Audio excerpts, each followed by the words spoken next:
QuickBooks Online 2025. Enter and import service items, those items used to populate sales forms such as invoices and sales receipts. Get ready and some coffee because we're learning how to save time with QuickBooks Online 2025. Here we are in our QuickBooks Online Get Great Guitars 2025 project file we set up in a prior presentation. Continuing on with our new company file, laying down the foundation where we have an analogy similar to us putting in the infrastructure on which we can start constructing our buildings. The infrastructure or foundation in our accounting case typically being found in the cog up top and being the lists, that being the chart of accounts, as well as the products and services. That's what we're focusing in on here. Once that infrastructure is laid, we then have the building blocks, which we can imagine being debits and credits or the double entry accounting system entered with these actual forms, this being the repeated process within the accounting system, the end result, the building equivalent, being the balance sheet, income statement, the financial statement reports. All right, so we talked last time that we're going to take these as our beginning balances. We're going to add these beginning balances into the system, and we're going to be basically thinking of this as my baseline general ledger or chart of accounts. We're going to add them one at a time. As we add them, then we're going to enter the balance and whatever subsidiary report needs we need to enter. And then the other side is going to go to the equity section. We're going to do it a little bit out of order so that we can do possibly the more difficult ones first. And the most difficult one has to do with inventory. However, we're going to get there in a step-by-step process. Why is inventory difficult? Inventory is difficult because if you're tracking inventory on a perpetual inventory system, then you also need to add the units of inventory and the cost of inventory so QuickBooks can then have a subsidiary ledger supporting this dollar amount with those items. Now, if you do not have inventory or you're not using a perpetual inventory system, meaning you're tracking inventory units outside in some way, shape, or form and adjusting this number periodically, then it will be easier to do. Now, we're going to start with service items. Service items don't have to deal with inventory, but we're going to enter them in a similar fashion as we would inventory items. That's what I mean by we're going to have a step-up approach. So the first thing we're going to do here will not actually impact any of these beginning balances, but it will lead us into entering the inventory items, which are more complex, which will be this most complex of the beginning balances. All right. Now, other thing I just want to point out with regards to the service items is that depending on what type of industry you're in, even if you don't have inventory, then you might think that you don't need many service items, such as you might just charge people hourly. But I would recommend, such as if you're in a CPA firm or a law firm, for example, then you might just say, well, I'm just going to have service items of hourly service and I charge, whatever, $75, $100 an hour, whatever you charge on an hourly rate. That's great. However, a lot of times you might want to think about whether you can break out your services into some kind of system where you can charge not hourly, such as possibly a subscription. So if you're a bookkeeper, maybe they pay you so much on a monthly basis and you basically do whatever needs to be done on a monthly basis and possibly are here in the event you have more or less work, such as at the end of the year, you might have a subscription model where at the end of the year, you help with the taxes and whatnot, which would be more work. Or a law firm, sometimes you see this type of model in place where you're saying, hey, look, I'm going to cover you almost like an insurance situation. So if you don't have a lot of legal expenses, fine. If you do have a lot of legal expenses, I'm here for you in those times or something like that. Or if you're in bookkeeping, instead of charging hourly, you might try to count the number of transactions that you have. For example, you might run a transaction report by date and say, if you have 20 to 100, 20 to 50 transactions, I charge you this rate. If you have 50 to 100 transactions, I charge you a higher rate. And that way it's more solid, it's more specific, so that the client oftentimes might feel more comfortable because you can give them tangible evidence of doing that work rather than just the number of hours that were charged. You also might charge by actual accounts that were impacted, because some transactions will be more complicated. So we'll talk more about that when we get to the reports in our practice problem, but just keep that in mind. Right now, we're just going to enter some kind of generic service items. Obviously, in our case, we sell guitars. We're also, in future parts of the problem, we're going to be thinking about a situation similar to a law firm or CPA firm where we have guitar teachers that will be billing out the work for the guitar teachers, which will be analogous to that CPA firm. But for right now, we're just going to enter some generic items, almost like we're in an auto repair shop or a guitar repair shop, right? They come in, we're going to retune the guitar or whatever, put new strings on it or something like that, and charge for that situation, which again would be similar to like an auto repair shop where you might have certain things, oil change and so on, that you would do on a periodic basis. All right, so let's go to the sales tab on the left-hand side. This is where I would typically go to find the products and services, although you can also find them in the cog dropdown under the lists, products and services here, or all lists, and then go to the products and services. Boom. So that'll take us to the same spot. Now, as we think about the products and services, we will have to add an income account for revenue. So let's take a quick look at the general ledger for the income account that we're going to add. If I go to the transactions, this is where I would typically go to get to the chart of accounts. I called it the general ledger, but the chart of accounts, which, those are the accounts that the general ledger will be constructed on. And so I'm going to close this out. And so we have this massive chart of accounts. Now, we're going to go in here possibly and clean it up at a future point. But right now, I'm just concerned with the income line items. So I'm going to enter my beginning balances and just adjust these accounts as needed to accommodate the beginning balances I'm putting in place. And if I go to the income type of accounts, they gave me a sales income, sale of product, and services. So what we're doing now is adding the services. So I'm going to add them to the generic account of services. Now, these are going to be the things that are going to populate the sales reports, invoice, and sales receipts. So if I hit the plus button and go into here, this report and this report will be populated. If you're in a very simple type of company, like gig work, you just get paid, you're a YouTuber and you get paid by Google or something, then you might not even need service items. You might just use the bank feeds, and you set up the bank feeds, and then as the deposits come through, you use a bank deposit to basically record revenue. So that would be the easiest system. You're going to lose some functionality by doing that because you're not really entering customers or service items, which would generate other more detailed reports. But in a very simple business model, that would be the easiest thing to do.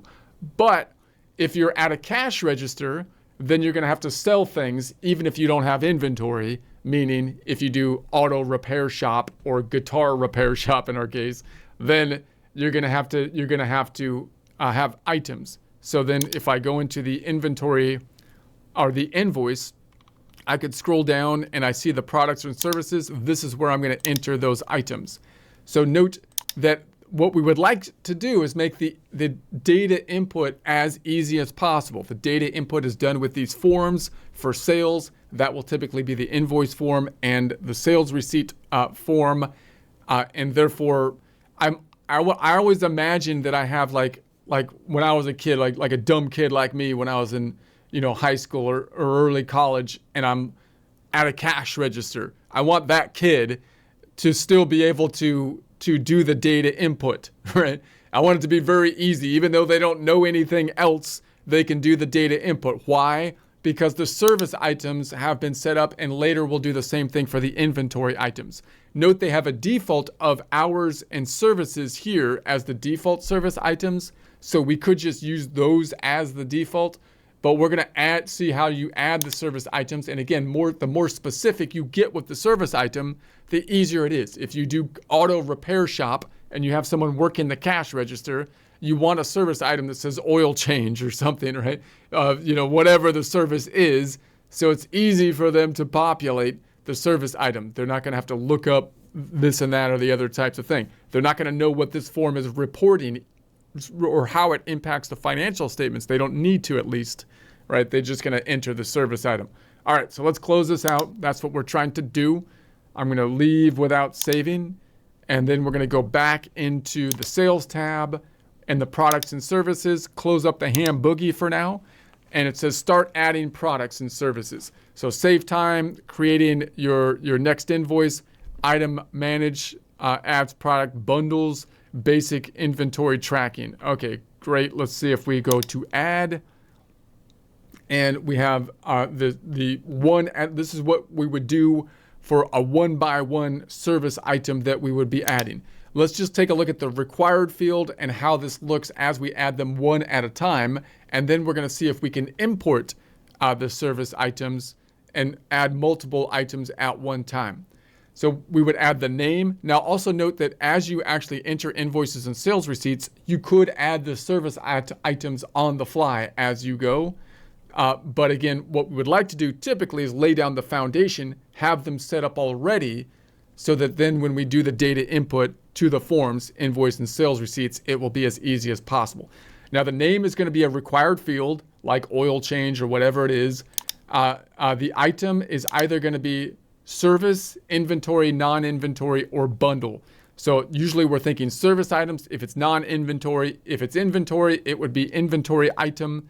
If we're tracking inventory, which is what we'll do in a future presentation, be more complex because we have to deal with the cost of the inventory and the sales price.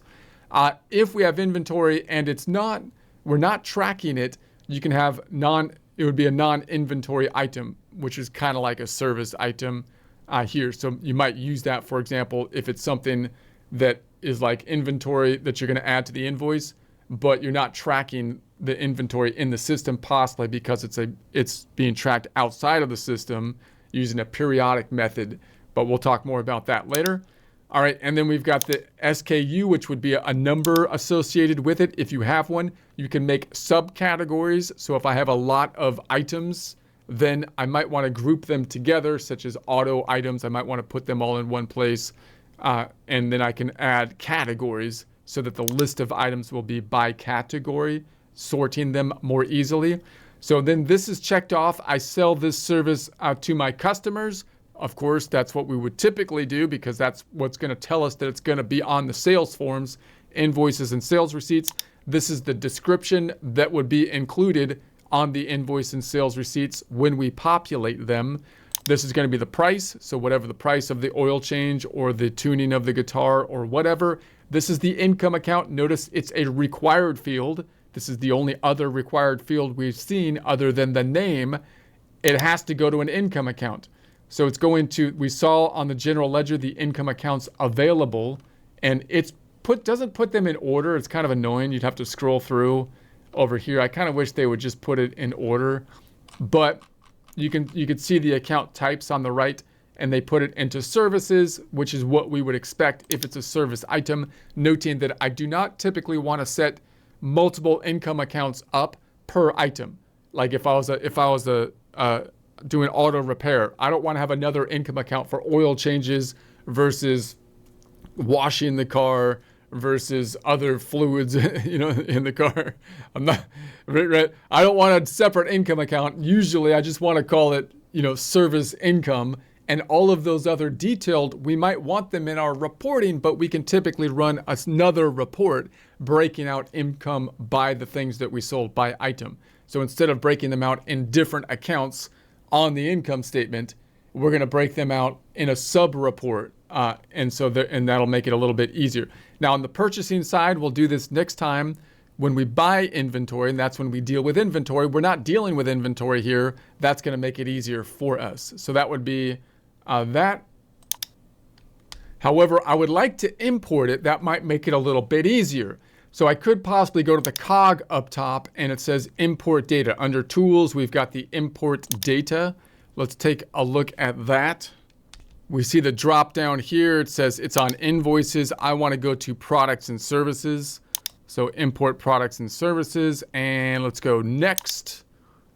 And so now we've got the standard import fields for products and services. So we have the drop down up top, products without variance, products with variance, products with variance. I'm going to keep it here. Check this box to overwrite details of existing items with the same name and category. So if I want to overwrite existing items, I can check that, and that'll do that. Importing for the first time, learn more. So here's going to be the CVS file, and this is going to be a file that's kind of like an Excel file. It's a comma delimited data file, but you can typically open it in Excel, and although it won't have the formatting for Excel. So oftentimes you might save an Excel file as a CVS file, a CSV file, which will basically eliminate the formatting of Excel, making it easier to upload to like a database program. So let's see what they have here. I'm going to go ahead and import CSV file. So it says upload a file, download the sample template to align formatting, to import an Excel sheet, save it in CSV format. So the three ways that we might format this thing, what will happen is where would I get my item list? I could just list out the item list here and populate these fields. Or I might get my item list from the prior accounting system, and it might look like this. I might download it with a CSV file or an Excel file. So this is what I'm going to imagine being my prior accounting list. Obviously, there's not much here. Therefore, I could just enter this directly into the system one at a time, or just into this data input field. I can just hand type it in there pretty quickly. Now, you might also experiment with if I could just copy and paste it. So if I copy these items and I go into here to the item name, for example, and paste it, then that's might be actually the easiest way to go. That might be actually easier than importing the CSV file. So I just want to point that out. So that's one way that you might do it, meaning you might line up your headers to match the fields here, and then just copy and paste it over.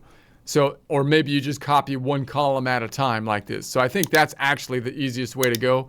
But let me also experiment with the import, because I think that that's useful, because it also kind of helps us to see what a field looks like. Let's go ahead and cancel this. I'm going to say, do you want to leave without saving? I'm going to say yes. And then let's go and do it again. Cog drop down, import data. It's going to be a products and services import. So let's do it by trying to import the CSV file. So I'm gonna say import. Let's download their sample company file. I'm gonna open that up. And so here's what they give us for a sample company file. And I'm basically just gonna save this. So it's like an Excel file with no formatting. I'm gonna see if I can get my ribbon up top. Always show the ribbon, and I'll save as, and save as. I'll put it in here, and I'll say boom, and then this is gonna be my, notice when I save it, it opened in Excel, but it's a CSV formatted file. Now I could change it to an Excel file, and I might want to do that because then I can make adjustments to it. So as I download it now, as I save it, maybe I change it to a workbook. So now I can actually edit it with the Excel formatting. And then once I edit it, I'm going to save it again, just changing this field to a CSV file, allowing me to upload it then to Excel. So this is going to be the QuickBooks Online. We'll keep it like that. So we'll save that. And so now I've saved it as an Excel file, and now I can use these headers as basically my default headers that will allow me to upload. So in other words, the thing I have over here might not be in the proper order. So what I'm going to do is I'm just going to copy and paste these line items to the proper headers, or the headers that QuickBooks uses making it easy for QuickBooks to then upload it. Okay, so what I'll do is I'll clean this up. I don't need this stuff down here. I'm gonna take these and right click and delete them. Now this isn't an Excel course, so I'll do this somewhat quickly, but I'll make this a little larger. I'm just increasing the size of these. And then this is the header. I can make that bold maybe, just so I can see it. And this formatting is gonna go away when I save it as a CSV file. But you can see I need the product or service name. I need the category, if there is a category. We're not gonna have one. We need the item type, meaning is it an inventory or service item? For us, these are all gonna be service items, noting that if you have inventory and service items, you could enter them at the same time. We're gonna do the inventory, the non-inventory or service items first, and then the inventory items. So I'm just gonna, so right here, I can just copy service item across here.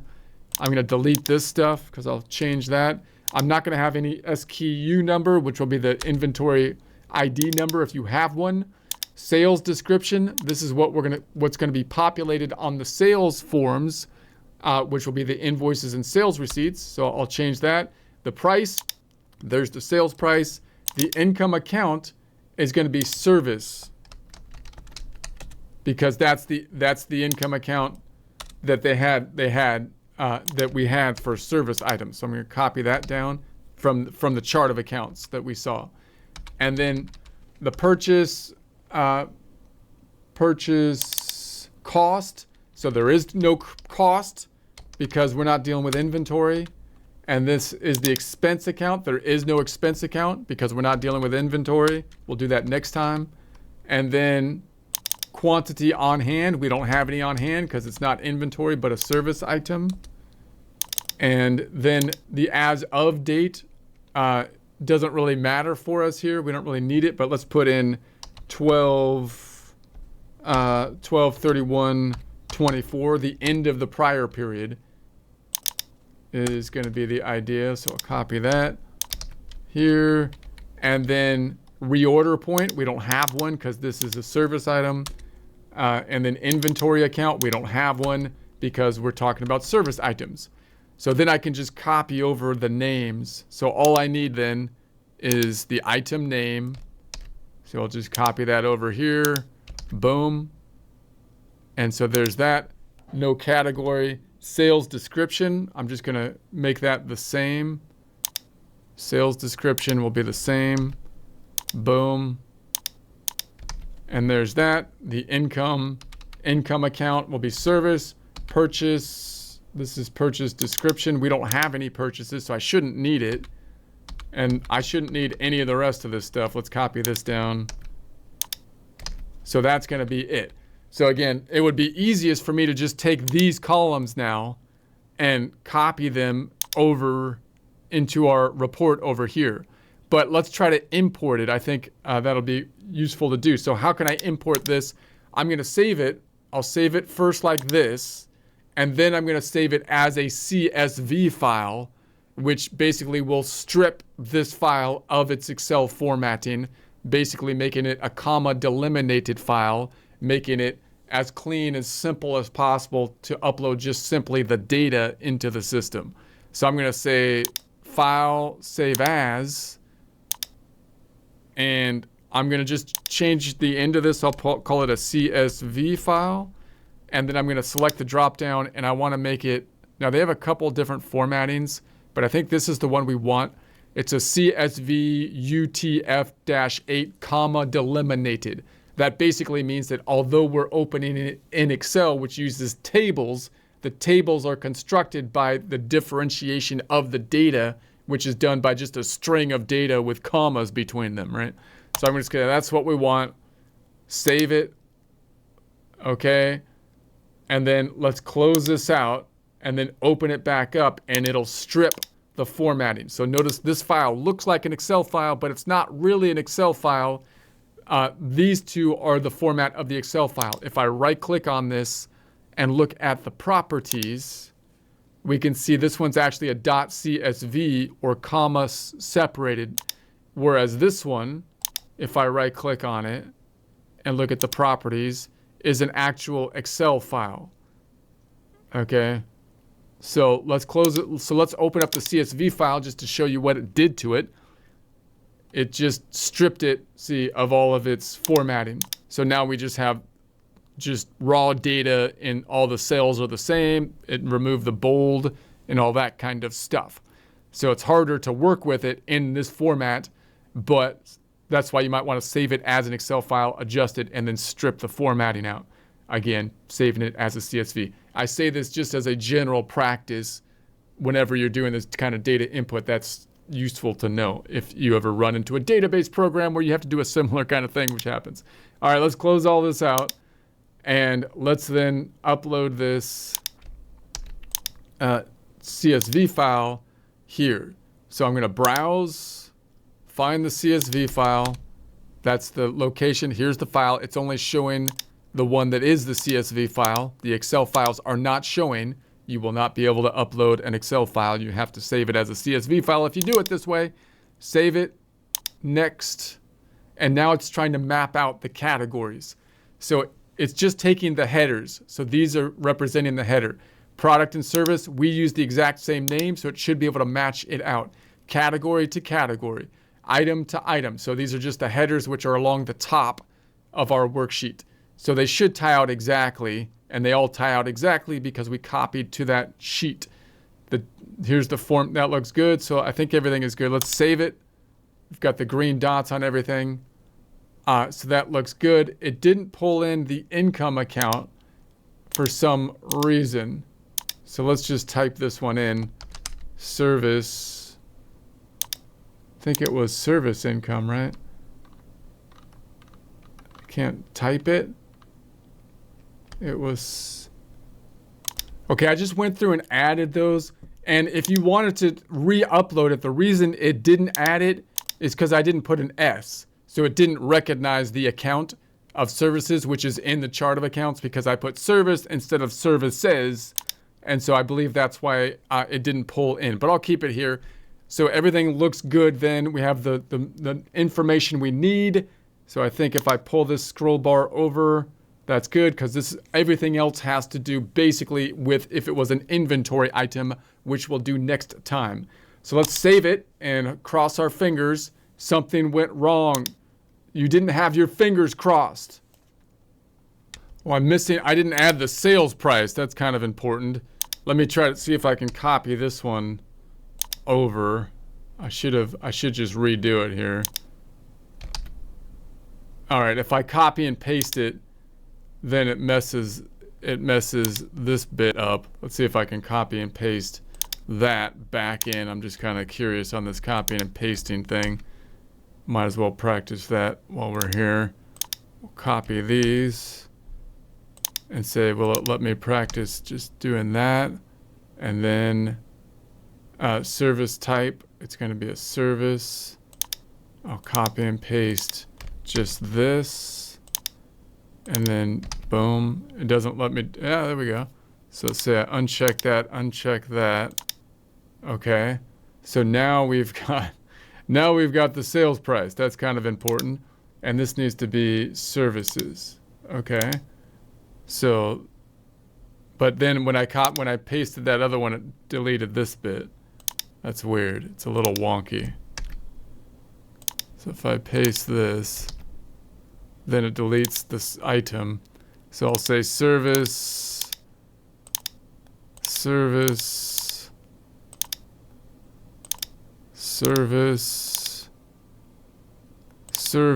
uncheck.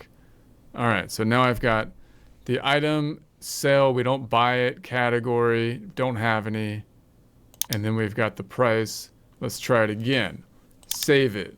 Okay, so I'm going to go back into the sales area.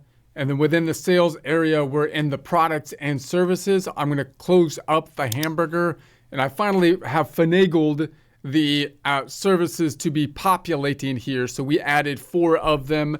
And then we have the other 2 that were in there before, which were these 2 by default.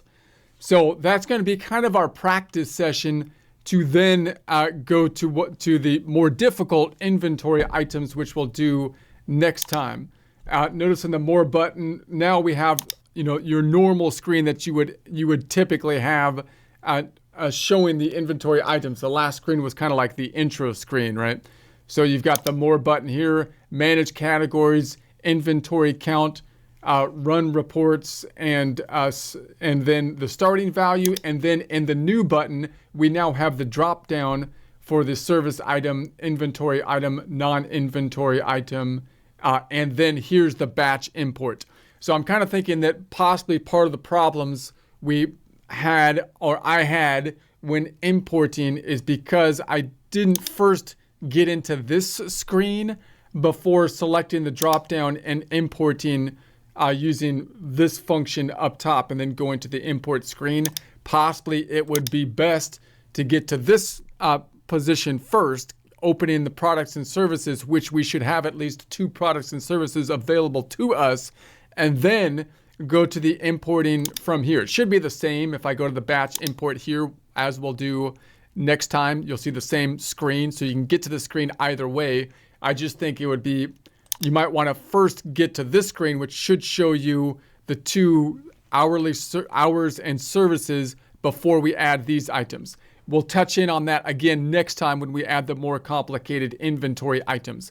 We have basically just generic service items right now, just as our practice, but you get the idea of now we've got the service items, which can then be used if we were to populate the sales forms. For example, if I open up the hamburger, hit the plus button, the sales forms are the invoice forms and the sales receipt. So if I go into the sales receipt, the form that would typically be used like at a cash register, I'd have to enter a client here or the customer, which you might just use a generic customer or client if at a cash register, like at a restaurant, in which case you might not be collecting their names, for example.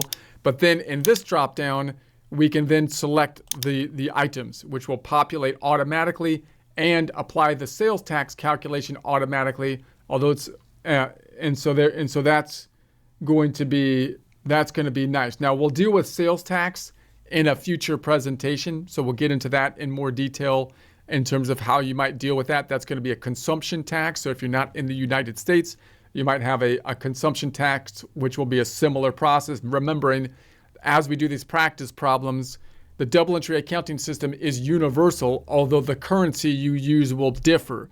What's different then will be laws and regulations with regards to bookkeeping. The most complicated or thing that messes us up the most is going to be tax law. So in the United States, we have a federal income tax system. And then on the state side, that's when they might choose a consumption tax, a sales tax. So we'll play with that later. But then what we would like to do, of course, is to be able to choose either of any of these items, and then the sales tax to be properly calculating so that if someone's at the register, they can calculate how much is due and collect how much is due at that point. Obviously, we have the quantity here. So if this was $100 and I got 2 of them, it's kind of calculate the $200 and so on and so forth. Similarly, next time, when we get into this next time, I will add inventory items, which will do a similar process. Now, remember that these forms, as we will see when we do the data input, will record the transactions, constructing the end result equivalent to the buildings in our analogy, that being the financial statements, balance sheet, and income statement. So what's the journal entry behind this form? If I was to record this, it's going to increase the, in this case, it's a sales form, so it's going to increase some kind of cash account. In this case, we put it into the checking account. We'll talk more about possibly using a clearing account later. And then the other side would go into revenue. How do I know which revenue? It's going to be driven by the item because we told the item to put it to the service revenue account. So that's where it would go. If I did record it, I'm not going to record it yet. We'll get into recording the transactions later. This is just how the adjusting would do. Now, if it's an inventory item, which we'll do next time, we not only need to tell it where it's going to post the income account, but where it's going to post the expense side to cost of goods sold for the inventory we sold if we're using a perpetual inventory system, and decrease the inventory account if using a perpetual system, and have to deal with the subledger account related to tracking inventory by units. That's why when we upload the inventory items, it's more complicated. We'll get into that next time. So let's close this out and we'll stop it there. We're going to call that good. We'll say that we're successful here. Hopefully we'll do it cleaner and better next time with the more complex inventory item importing.